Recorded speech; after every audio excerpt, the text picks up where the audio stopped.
नमस्कार। जय जय हृदयांगन साहित्यिक सामाजिक संस्कृति तथा आध्यात्मिक संस्था एवं आभासी पटल हृदयांगन पीठिका जिस पर मैं अभी उपस्थित हूँ, नमन बंदन बारंबार प्रणाम करती हूँ। छंदाधिपति गणपति महाराज को प्रणाम करती हूँ, उनसे आज्ञा लेती हूँ। माँ शारदे को प्रणाम करती हूँ, उनकी कृपा पात्रता चाहती हूँ, उनकी कृपा बनी रहे। और अभिवादन की श्रृंखला में परम आदरणीय आचार्य श्री को नमन करती हूँ। संस्था के संस्थापक तथा राष्ट्रीय महासचिव विदु जी को प्रणाम करती हूँ। भाई श्री हरिवाणी जी को प्रणाम करती हूँ। पटल पर सभी विद्वज्जनों, विदुषी बहनों एवं संरक्षक मंडल के पदाधिकारियों को नमन बंदन अभिनंदन करती हूँ। स्मृति शेष हमारे गुरु रूप भाई नीरज कांत सोती जी अग्रज को प्रणाम करती हूँ। और जो आगंतुक सुनने आते हैं, हमारे सदस्य ना होते हुए जो रुचि लेते हैं, हमें सुनने आते हैं, हमारा उत्साहवर्धन करते हैं, उन्हें विशेष नमन बंदन करती हूँ, प्रणाम करती हूँ।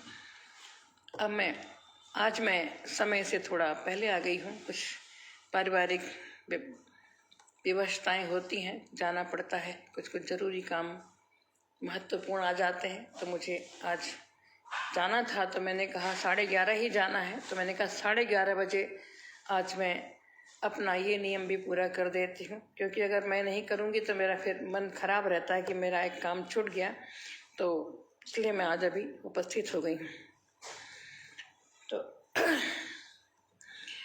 मैंने प्रणाम करती हूँ, संस्थापक महोदय उपस्थित हो गए हैं और मैं अपने वाचन में आगे बढ़ती हूँ। आज गुरुवार का दिन है, बृहस्पतिवार है, तो आज तो एक कुंडली पढ़ूंगी। मैंने कहा रोज दूसरी चीजें पढ़ती हूँ, एक दो कुंडली निवेदित करती हूँ कि गुरुवर वृक्ष विशाल है, शीतल ठंडी छाँव। गुरुवर वृक्ष विशाल है, शीतल ठंडी छाँव। कीर्ति तिरोहित ज्ञान की यही अनोखी ठाव। कीर्ति तिरोहित ज्ञान की यही अनोखी ठाव। हमें गुरु किसी रूप में भी हो, हमें उन्हीं से सीखने मिलता है और हम ज्ञान प्राप्त करते हैं, सम्मान प्राप्त करते हैं, मान प्राप्त करते हैं। तो कहते हैं गुरुवर, भाभी जी उपस्थित हो रही है, मैं आपका प्रणाम करती हूँ। तो गुरुवर वृक्ष विशाल है, शीतल ठंडी छाँव। कीर्त तिरोहित ज्ञान की यही अनोखी ठाव। कमलेश्वरी मिश्रा जी देहरादून से आपका अभिनंदन वंदन करती हूँ। गुरुवर वृक्ष विशाल है, शीतल ठंडी छाँव। कीर्ति तिरोहित ज्ञान की यही अनोखी ठाव। यही अनोखी ठाम शिष्य अनुपालन करते। यही अनोखी ठाम शिष्य अनुपालन करते। तभी परिष्कृत भाव सहज मेधा में भरते। तभी परिष्कृत भाव सहज मेधा में भरते। और कह मंजुल मति मंद, कह मत मंजुल मति मंद, शक्ति मेधा के तरवर। कह मंजुल मति मंद, वही मेधा के तरवर। ढक लेते सब दोष, ढक लेते सब दोष, सघन छाया से गुरुवर। ढक लेते सब दोष, सघन सघन घा छाया से गुरुवर। गुरुवर वृक्ष विशाल है, शीतल ठंडी छाँव। कीर्ति तिरोहित ज्ञान की यही अनोखी ठाव। यही अनोखी ठाम शिष्य अनुपालन करते। तभी परिष्कृत भाव सहज मेधा में भरते। और कह मंजुल मति मंद, शक्ति मेधा के तरवर। ढक लेते सब दोष, सघन छाया से गुरुवर। ढक लेते सब दोष सघन छाया से दूर। गुरुवर, तो गुरुवर की कितनी मतिमंद, शून्य बन के गुरुवर के पास जाओ। अपने बड़ों के पास जब जाते हैं शून्य बन के जाओ। ये जो ज्ञान घट है इसको रिक्त करके जाओ, तभी उसमें जब पात्र खाली होगा तभी उसमें शेष होगा स्थान, तभी कुछ भरेगा। तो गुरुवर कृपा निधान है। और भाई टंडन जी नित्य ही हमें सुनने आते हैं, आपका विशेष अभिनंदन वंदन करती हूँ। अब मैं एक और कुंडली पढ़ती हूँ भगवान विष्णु के चरणों में, क्योंकि आज बृहस्पतिवार है।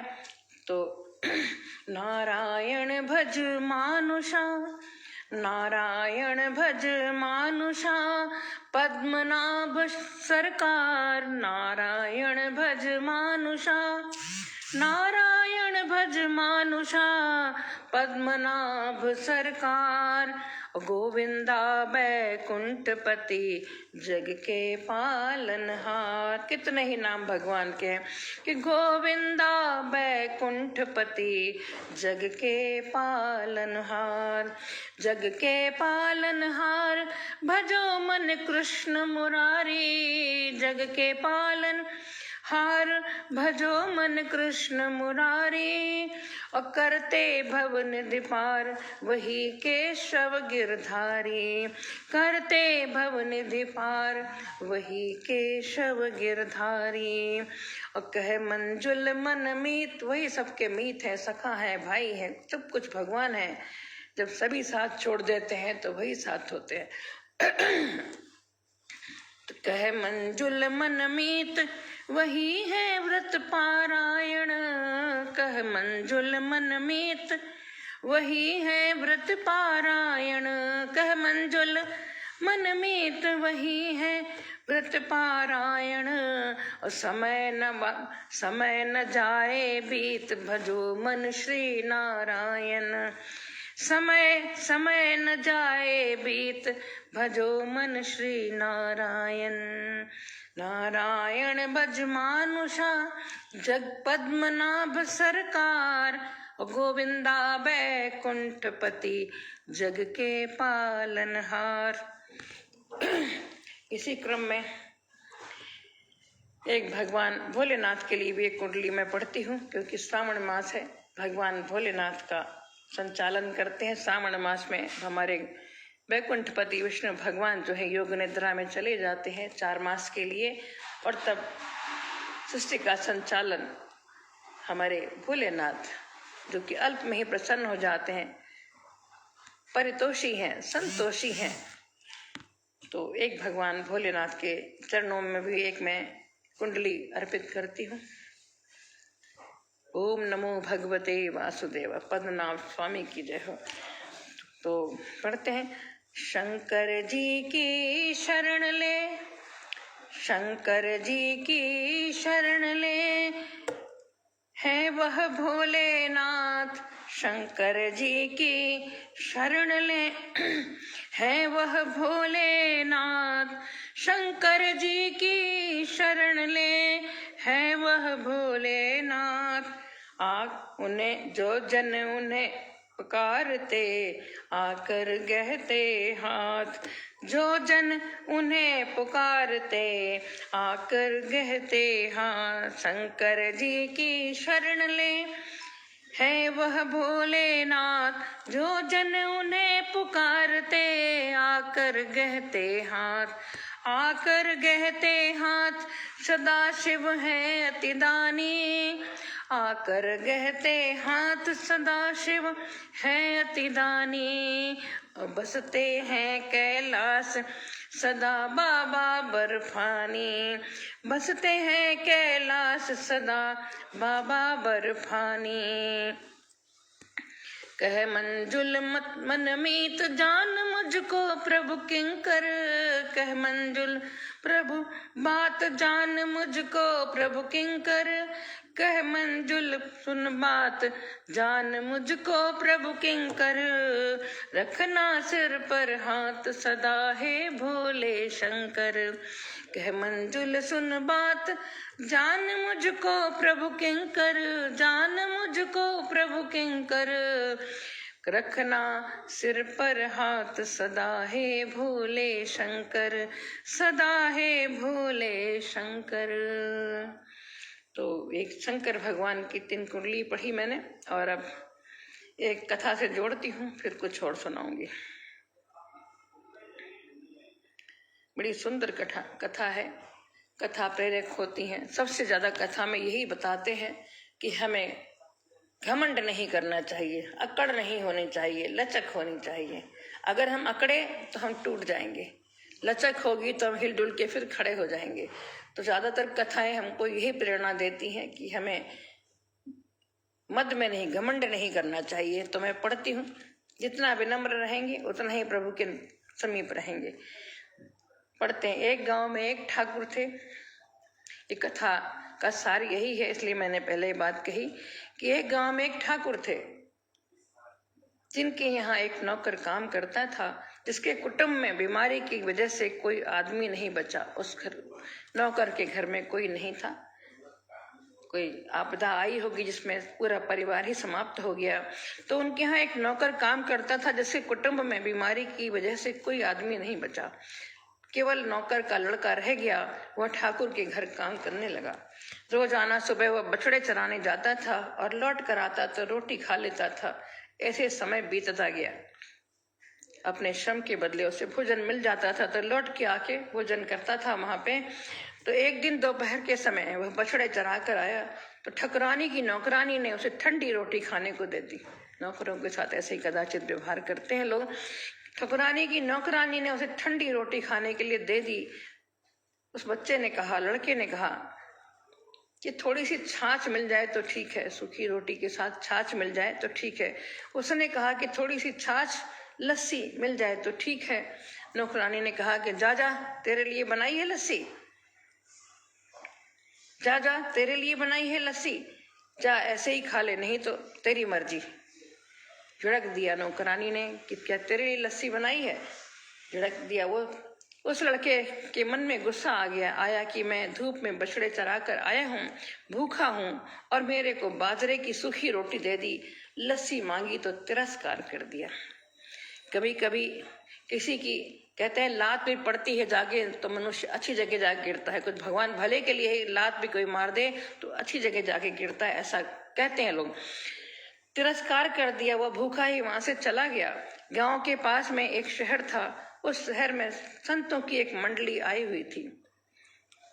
भगवान रास्ता दिखाते हैं। जब हम हर तरह से परेशान हो जाते हैं, कहीं भी हमारा कोई सहारा नहीं होता, तो भगवान स्वयं रास्ता दिखाते, किसी न किसी को खड़ा कर देते हैं आके। तो वह भूखा वहीं से भूखा ही वहां से चला गया। गांव के पास एक शहर था। उस शहर में संतों की एक मंडली आई हुई थी। वह लड़का वहां चला गया। संतों ने उसको भोजन कराया और पूछा कि तेरे परिवार में कौन कौन है। संतों ने उसकी सुधा शांति कराई और पूछा कि तेरे परिवार में और कौन है। उसने कहा कि कोई नहीं, मेरे परिवार में कोई नहीं है। जिसके कोई नहीं उसके भगवान होते हैं। ये अटल सत्य है कि जिसका कोई नहीं है उसके भगवान होते हैं। संतों ने कहा तू भी हमारे साथ रह, साधु बन जा। फिर संतों ने कहा, वर्षा खन्ना, डॉक्टर वर्षा खन्ना उपस्थित है, मैं आपका अभिनंदन करती हूँ। तो संतों ने उसको भोजन कराया और पूछा कि तेरे परिवार में कौन है। उसने कहा कि कोई नहीं है। संतों ने कहा तू भी हमारे साथ रहे, तो मेरे साथ रह जा। अगर तेरा घर में कोई नहीं है तो मेरे साथ रहे, साधु बन जा। लड़का साधु बन गया, उनके साथ रहने लगा और जहां जहां जाते वहां जाता। संतों ने ही उसके पढ़ने की व्यवस्था काशी में कर दी। संतों ने ही उसके पढ़ने की व्यवस्था काशी में कर दी। वह पढ़ने के लिए काशी चला गया। वहां पढ़कर वह विद्वान हो गया। कैसे भगवान हमें थाम लेते हैं। पढ़कर वह विद्वान हो गया। फिर कुछ समय बाद उसे महामंडलेश्वर महंत बना दिया गया। कहाँ? एक रोटी के टुकड़े के लिए झिड़का गया, लस्सी नहीं मिली। कहाँ? वह महामंडलेश्वर। ईश्वर जब उठाते हैं तो धरती से उठा के आसमान पे बैठा देते हैं। फिर कुछ समय बाद उसे महामंडलेश्वर महंत बना दिया गया। महामंडलेश्वर बनने के बाद एक दिन उसको उसी शहर में जाने का आमंत्रण मिला जहां से वो तिरस्कृत होके आया था। उसी शहर में आने का आमंत्रण मिला, वह अपनी मंडली लेकर वहां आए। जिनके यहाँ वो बचपन में काम करते थे वे ठाकुर बूढ़े हो गए थे। जिनके यहाँ वो काम करते थे, बछड़े चराते थे, वो ठाकुर जो थे बूढ़े हो गए थे। वो ठाकुर जी भी शहर में उनका सत्संग सुनने आए। सत्संग होते हैं, बड़े बूढ़े सभी जाते हैं, सुनने आए। उनका सत्संग सुना और प्रार्थना की कि महाराज, ठाकुर ने प्रार्थना की कि महाराज एक बार हमारी कुटिया में पधारो। विनती की हमारी कुटिया में पधारो, जिससे हमारी कुटिया पवित्र हो जाए। महाराज हमारी कुटिया में पधारो, जिससे हमारी कुटिया पवित्र हो जाए। सभी की आकांक्षा रहती कि महापुरुष के पैर भी पड़ जाए, कहते हैं तो बहुत फलदायी होते हैं, पवित्र हो जाता है घर। तो महामंडलेश्वर जी ने उनका निमंत्रण स्वीकार कर लिया। वो तो जानते थे, स्वीकार कर लिया। महामंडलेश्वर जी अपनी मंडली के साथ ठाकुर के घर पधारे। भोजन के लिए पंक्ति बैठी, भोजन मंत्र का पाठ हुआ। हाँ, साधु संत भोजन करते हैं तो पहले अन्नदाता को, ईश्वर को, परम सत्ता को आवाहन करते हैं, उनकी पूजा करते हैं, उनको निवेदित भोजन करें। भगवान को निवेदित करके ही भोजन करते हैं कि उन्हीं का दिया हुआ सब तेरा तुझको अर्पण, क्या लागे मेरा। तो भोजन के लिए पंक्ति बैठी, भोजन मंत्र का पाठ हुआ। हम लोग शिवानंद आश्रम जाते तो हरे रामा पहले जपते थे थोड़ी देर, तब हम लोग को खाना खाने का वहाँ आदेश मिलता था भोजन करने का। तो भोजन के लिए पंक्ति बैठी, भोजन मंत्र का पाठ हुआ, फिर सबने भोजन करना आरंभ किया। महाराज ने के सामने तख्त लगाया गया और उस पर तरह तरह के भोजन के पदार्थ रखे हुए थे। कहाँ सूखी रोटी नहीं मिली और कहाँ तरह तरह के भोजन पदार्थ रखे हुए थे। अब ठाकुर जी महाराज के पास आए। साथ में नौकर था जिसके हाथ में हलवे का पात्र था। ठाकुर जी जिनके यहाँ नौकरी करते थे वो ठाकुर जी महाराज जो है महाराज के पास आए और उनके नौकर के हाथ में हलवे का पात्र था। ठाकुर साहब प्रार्थना करने लगे कि महाराज कृपा करके थोड़ा सा हलवा मेरे हाथ से ले लो। ठाकुर प्रार्थना करने लगा कि महाराज कृपा करके थोड़ा सा हलवा मेरे हाथ से ले लो। महाराज को हंसी आ गई। वो जो नौकर जो महाराज बन गया था उसे हंसी आ गई। ठाकुर ने पूछा कि आप हंसे कैसे। उन्हें लगा कि मैं हलवा खाने के लिए कहा और इनको हंसी क्यों आ गई, क्या ऐसी मेरे से भूल हो गई, क्या परिहास करने का कारण बन गया। तो ठाकुर ने पूछा कि आप हंसे कैसे। महाराज बोले कि मेरे को पुरानी बातें याद आ गई इसलिए हंसा, मुझे कुछ पुरानी बात अपनी याद आ गई इसलिए मैं हंसा। ठाकुर साहब बोले महाराज यदि हमारे सुनने लायक बात हो तो हमें बताइए। अगर आप हमसे कह सकते हैं, कोई हमसे छिपाने की बात नहीं है अगर, तो आप हमें बताइए कि क्यों हंसे आप, हंसी का कारण क्या है। महाराज ने सब संतों से कहा कि भाई थोड़ा ठहर जाओ, बैठे रहो, अभी मतलब भोजन आरंभ मत करो। महाराज ने सब संतों से कहा कि भाई थोड़ा ठहर जाओ, बैठे रहो, ठाकुर बात पूछता है तो मैं बताता हूँ, जो ठाकुर ने बात पूछी है उसका मैं उत्तर दे लूं कि वो क्यों हंसे थे। महाराज ने ठाकुर से पूछा कि आपके कुटुंब में एक नौकर का परिवार रहा करता था, उस परिवार में अब कोई है क्या। महाराज जो महामंडलेश्वर बन गए थे उन्होंने ठाकुर से पूछा कि आपके कुटुंब में एक नौकर काम करता था, क्या उसके परिवार में अब कोई है क्या, कोई बचा है, शेष है। ठाकुर बोले कि केवल एक लड़का था और हमारे यहाँ उसने कई दिन बछड़े चराए, फिर न जाने कहाँ चला गया। हमारे बछड़े चराता था, कई दिन चराया उसने, पर पता नहीं फिर कहाँ चला गया। उनको नहीं मालूम था कि क्या भेद था, नौकर क्यों नहीं आया, क्यों खाना नहीं मिला, या जो भी कारण था। तो बहुत दिन हो गए, फिर कभी उसको देखा नहीं, बहुत दिन से उसको देखा नहीं, मिला ही नहीं हमको। महाराज बोले, महामंडलेश्वर महाराज बोले कि हे महाराज, हे ठाकुर जी महाराज, मैं वही लड़का हूँ। पास के शहर में संत मंडली ठहरी हुई थी, मैं वहां चला गया था, पीछे काशी चला गया, वहां पढ़ाई की और फिर महामंडलेश्वर बन गया। और साधुओं की संगत में मैं गया तो उन्होंने मुझे काशी में पढ़ने की व्यवस्था कर दी और मैं पढ़ाई करके मैं महामंडलेश्वर बन गया। यह वही आंगन है। वो कहता है ठाकुर जी से कि यह वही आंगन है जहां आपकी नौकरानी ने मुझे थोड़ी सी लस्सी देने के लिए भी मना कर दिया था। ये वही आंगन है जहाँ कभी आपकी नौकरानी ने मुझे थोड़ी सी लस्सी देने के लिए मना कर दिया था। अब मैं वही हूँ, आंगन भी वही है, आप भी वही हैं, सब वही है, कुछ नहीं बदला है। परंतु जब मैं महामंडलेश्वर बन गया तो मेरा सम्मान हो रहा है। पर आप अपने हाथों से मोहन भोग दे रहे हैं। ये मैं वही हूँ, आंगन भी वही है, आप भी वही हैं, पर अब आप अपने हाथों से मोहन भोग दे रहे हैं कि महाराज कृपा करके थोड़ा सा मेरे हाथ से ले लो, और इतना सम्मान दे रहे हैं, जबकि मैं एक बार अपमानित होकर आपके इस आंगन से चला गया था। मांगे मिले न लस्सी, करूं कहाँ लगी वरण। मांगे मिले न लस्सी, करूं कहाँ लगी वरण। मोहन भोग लगे गले में अटक्या, आ संतों की शरण। मोहन भोग गले में अटक्या, आ संतों की शरण। मांगे कहते मांगे मिले ना, भीख कहते ना, क्या भूल जाते हैं। बिन मांगे मोती मिले, मांगे मिले ना भीख। तो बोले मोहन भोग जो है ये भी हमारे गले में अटक गया है, संतों की शरण में रह के मुझे अब ये मोहन भोग भी है, कोई भा नहीं रहा जैसे। तो संतों की शरण लेने मात्र से इतना हो गया कि जहाँ लस्सी नहीं मिलती थी वहाँ मोहन भोग भी गले में अटक रहे हैं। जहाँ लस्सी की हमें जरूरत थी कि हमारा जो मैंने सूखी रोटी को निवाले को अंदर ले सकूं, वो नहीं मिली, वहीं अब ये मोहन भोग भी गले में अटक रहा है, वो भी नहीं हमें गले में जा रहा है। तो समय समय की बात है, अगर कोई भगवान की शरण ले ले तो वह संतों का भी आदरणीय हो जाए। अगर भगवान के ऊपर छोड़ दो कि जो भगवान आपकी इच्छा, जैसा आप चाहें वैसा करें।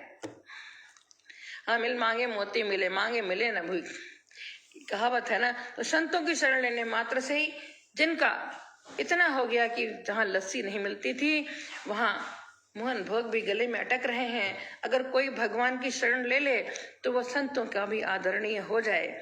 लखपति करोड़पति बनने में सब स्वतंत्र नहीं है, पर भगवान की शरण लेने में, भगवान का भक्त बनने में सबके सब स्वतंत्र हैं। और ऐसा मौका इस मनुष्य जन्म में ही मिलता है। हम मानव जीवन में ही ईश्वर की भक्ति कर सकते हैं। भगवान भी ललायित रहते हैं मानव जीवन पाने के लिए कि इससे कि भक्ति भावना कर सकें। तो एक कहानी थी बड़ी सुंदर, तो मैंने क्या सुनाई, मैंने 2 पंक्तियां लिख दी थी अभी इसी पे कि प्रेम भाव से जो मिले उसको अमृत जान। तुरंत लिख दिया था, प्रेम भाव से जो मिले उसको अमृत जान। और जहाँ प्रेम मिलता नहीं, कल प्रेम की बात हमारी बहन वर्षा खन्ना आजकल प्रेम पे अपना बहुत सुंदर विस्तार से सुना रही, कथा कह रही हैं भगवान ठाकुर के बारे में। तो जहाँ तो कहते प्रेम भाव से जो मिले उसको अमृत जान। जहाँ प्रेम मिलता नहीं ठाकुर रखते मान। जहाँ प्रेम मिलता नहीं ठाकुर रखते मान। गर्व कभी मत कीजिए, गर्व कभी मत कीजिए, गर्व पतन की खान। गर्व कभी मत कीजिए, गर्व पतन की खान। कुपित होए भगवान जब, कुपित होए भगवान जब खो जाती पहचान। कुपित होए भगवान जब खो जाती पहचान। तो इस जो मैंने पढ़ा उसी पे मैंने 2 दोहे लिखे गए मेरे से। अखिलेश पटेल शुक्ला खेड़ा धाम से सुन रहे हैं, आपका भी अभिनंदन करती हूँ। हमारे संस्थापक महोदय आजकल मुंबई पधारे हुए हैं, मगर अखिलेश वहाँ से सुन रहे हैं। शुक्ला खेड़ा धाम हमारे साथ है, बहुत ही खुशी की बात है। ठाकुर जी प्रेम के भूखे हैं, सच। जब घमंड रावण का नहीं रहा, जिसने दंभ किया भगवान ने, जिसने घमंड किया भगवान ने उसे नीचा दिखाया। नारद को बहुत घमंड हो गया, तो मैं बहुत बड़ा ब्रह्मचारी हूँ, बहुत बड़ा भगवान का भक्त हूँ। भगवान ने उनको भी अपना वानर स्वरूप देके उनको भी जो गर्व था उसको नीचा दिखाया। रावण इतना बड़ा त्रिलोकी सब जीत लिया उसने, फिर भी भगवान ने उसका दंभ दूर किया। कहते हैं 1 लाख पूत 1.25 लाख नाती, और ता रावण घर दिया न बाती। फिर भगवान ने ऐसा कर दिया कि उसमें दीपक जलाने वाला भी घर में नहीं पूछा। हम लोग बचपन से सुनते हैं 1 लाख पूत 1.25 लाख नाती, और ता रावण घर दिया न बाती। कोई दिया बाती करने वाला भी नहीं बचा। एक मैं और सुनाती हूँ भैया जी के मुक्तक से मैं समाप्त करूँगी। एक मैंने आजकल मैं सामन का कुछ ना कुछ सुनाती हूँ, तो एक सुनाती हूँ सामन की एक सार छंद में है, 16-12 पे मां लिखा है, 2 गुरु। सौजन्या आपको देख रही है, हंस रही है, वाह। अगर मेरे को देख के हंस रही, बहुत बहुत आशीर्वाद सौजन्या और अर्जुन दोनों को, और दादी को भी। दादी भी मेरी छोटी है। तो मैं पढ़ती हूँ कि मेघाच्छादित गगन छोर है, सौदामिन मुस्काती। मेघाच्छादित गगन छोर है, सौदामिन मुस्काती।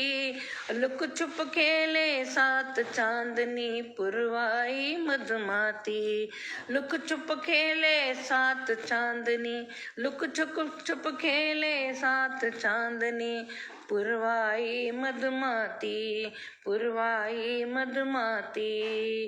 मेघाच्छादित गगन छोर है। और जब मेघ आच्छादित होते हैं, जो आसमान है, तो कभी चंद्रमा दिखता है, तारे नहीं दिखते हैं, कभी एकदम थोड़ा थोड़ा झांकती है चांदनी, वही मैं लुक छुप से चांदनी देखती है।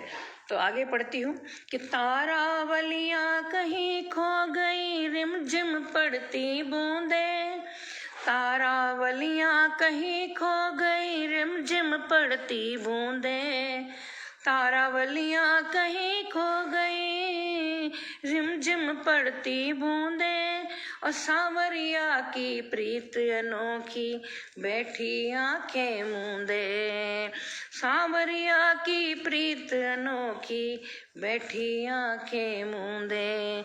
और कह जाती है कुछ कानों में, कह जाती है कुछ कानों में, मंद पवन शर्माती। कह जाती है कुछ कानों में, मंद पवन शर्माती। लुक छुप ले खेले साथ चांदनी, पुरवाई मधुमाती। लुक छुप खेले साथ चांदनी, पुरवाई मधुमाती। और क्या होता है इस दृश्य में कि रह रह कर चंदा भी झांके, झिलमिल होती आंखें। रह रह कर चंदा भी झांके, झिलमिल होती आंखें। और प्रीत सलोनी साथ खड़ी है, धरा गगन दो फाके। प्रकृति का मैं प्रेम का वर्णन कर रही हूँ, धरा और गगन का प्रेम।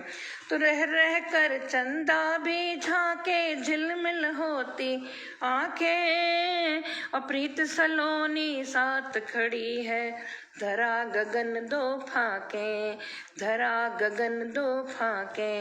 विभावरी विभावरी आने को उत्सुक, विभावरी आने को उत्सुक ले विभोर की पाती। विभावरी आने को उत्सुक ले विभोर की पाती। लुक छुप खेले साथ चांदनी, पुरवाई मधुमाती। लुक छुप खेले साथ चांदनी, पुरवाई मधुमाती। और अगला बंद कि सावन मन भावन है आली, छाई है खुशहाली। सावन मन भावन है आली, छाई है खुशहाली। और महिदानी की हरित चुनरी, फैल रही हरियाली। महिदानी की हरित चुनरी, फैल रही हरियाली। मधुबन भौरे गुंजन करते, मधुबन भौरे गुंजन करते, कलियां भी इठलाती। मधुबन भौरे गुंजन करते, कलियां भी इठलाती। लुक छुप खेले साथ चांदनी, पुरवाई मधुमाती, पुरवाई मधुमाती। अंतिम बंद कि प्रियतम की यादों में बैठी मैं भी हर पल सोचूं। प्रियतम की यादों में बैठी मैं भी हर पल सोचूं। दूर देश साजन का डेरा, नैनन असुआ मोचूं। दूर देश साजन का डेरा, नैनन असुआ मोचूं। और सांवरिया बिन बरखा रानी, सांवरिया बिन बरखा रानी मन को नहीं सुहाती, सावरिया बिन बरखा रानी मन को नहीं सुहाती। लुक छुप खेले चांद साथ चांदनी पुरवाई मधुमाती, लुक छुप खेले साथ चांदनी पुरवाई मधुमाती। और अब मैं भैया जी का कुछ देखती हूँ, एक मुक्तक पढ़ के, सामाजिक चेतना मुक्तक से पढ़ती हूँ।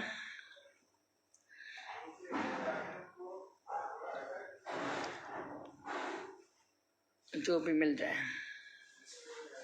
चलो गुरु का ही मिल गया है, आज गुरुवार है, पढ़ती हूँ।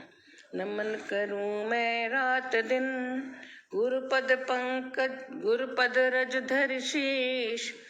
नमन करूं मैं रात दिन गुरुपद रज धर शीश। और जिसके प्रबल प्रताप बल मिल सकते जगदीश, जिसके प्रबल प्रताप बल मिल सकते जगदीश।